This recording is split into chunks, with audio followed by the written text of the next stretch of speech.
Now, millions of men all over the world are now using AI girlfriends.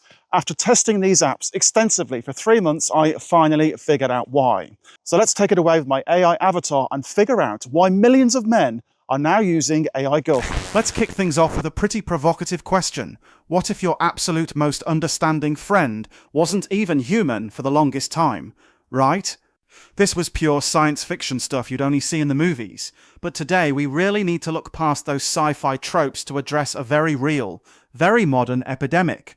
And that's human loneliness, because we're more digitally connected than literally ever before.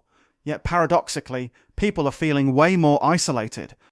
Which brings us to section 1, the modern loneliness epidemic. To really understand why AI is stepping in to fill this gap, we've got a contrast.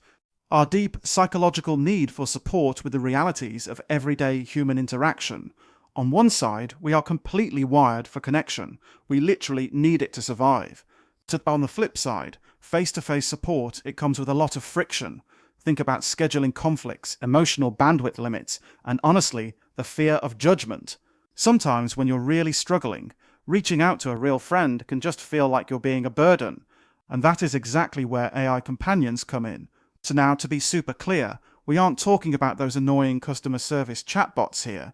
These are synthetic interaction partners designed specifically to build long-term, empathic, emotional relationships. They aren't there to book your flight. They are programmed to offer empathy, patience, and completely non-judgmental support, 24/7. And honestly, this amazing focus on positive emotional support is exactly why AI, girlfriend, and companion apps are exploding in popularity right now. Okay, moving right along to section 2, the science of feeling heard. So researchers actually ran the numbers on this when they compared using an AI companion to solitary activities, like just scrolling, YouTube, or journaling. The AI vastly outperformed them. In fact, interacting with the AI companion reduced momentary loneliness on par with talking to another human being. It wasn't just a fun distraction. It gave users actual, measurable psychological relief. And looking at this data from a Harvard study, we can see exactly why it works so well. You might assume it's just because the software is super advanced, right? But the primary driver of reducing that loneliness isn't just the tech specs, it's that the AI genuinely makes the user feel heard. Active listening, even from an AI, triggers a deeply positive psychological response in our brains. But here is the fascinating catch. Despite these proven incredible benefits, users often completely miscalculate how much relief they'll actually feel. The research shows consumers significantly underestimate this technology. Why? Most likely it's just societal stigma. We have this built-in bias telling us an artificial relationship can't possibly provide real comfort. But as you can see, the data absolutely proves that bias wrong. Let's jump into section 3, a safe space. I absolutely love this quote from psychotherapist Karen Evans. She points out that clinicians are seeing men who so often struggle with intense societal pressure to just man up and hide their vulnerability. Turning to AI as a genuinely safe container for emotional expression, Evans is even helping clients use AI to inject a little grit into the conversation, letting them practice conflict and set boundaries in a totally safe environment. So why is this resonating so powerfully, especially with men? While the AI offers a unique combo, 100% anonymity and absolutely zero human judgment, plus it's there for you at 2 a.m., when a crisis hits, it creates an unprecedented safe space to rehearse emotional vulnerability.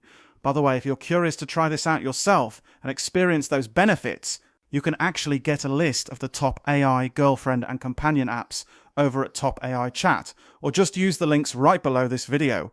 Those links even include a sweet 20% discount to get you started. Alright, section 4, removing social friction. For a lot of neurodivergent folks, every single human interaction carries a heavy metabolic cost. It's a phenomenon called masking, basically forcing yourself to perform social cues that just don't come naturally. But an AI acts as what researchers call compatibility architecture. It naturally matches how you process things. Want to jump topics rapidly? Hyper-focus on one highly specific niche for hours. Drop small talk entirely. The AI totally adapts to you. It just removes all that exhausting social friction, and the research highlights some huge positive developmental potentials too, particularly for youth facing social isolation. Because the AI gives 24/7 non-judgmental attention, users can safely rehearse social skills, explore their identity, and build up resilience. It acts like a digital mirror, a perfect space to practice empathy and fix conflicts without the sheer terror of real-world rejection.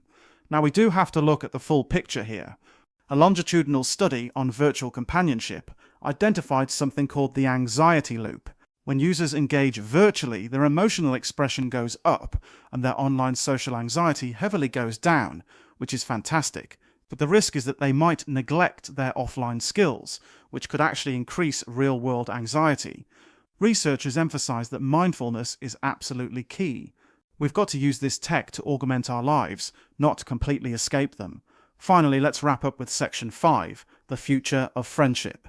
This brings us to a wildly fascinating philosophical concept called relational functionalism, or substrate-independent friendship. It's basically the ultimate idea of function over form.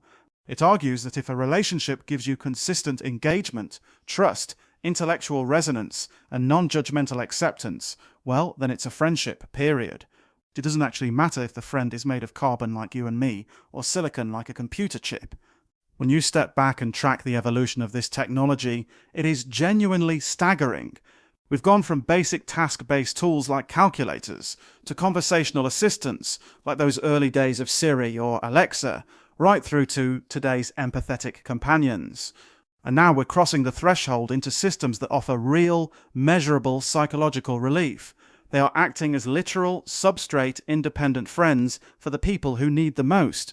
To wrap up this explainer, I want to leave you with one final provocative thought as the boundary between human emotion and artificial support continues to blur. Ask yourself this: if the psychological relief is measurable, and if the comfort you feel is truly real, does it actually matter if the companion is artificial?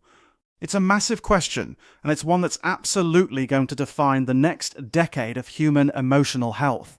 Now, pretty fascinating, I'm sure you'll agree. Now, if you want to try the best AI girlfriends for yourself, I've put a link in the description below this video and in the comments showing you the top uncensored AI girlfriend apps. Or you can just head to topaichat.com, and on these links you'll get a 20% discount on all the best AI girlfriend apps that I've personally tested. See you in the next video.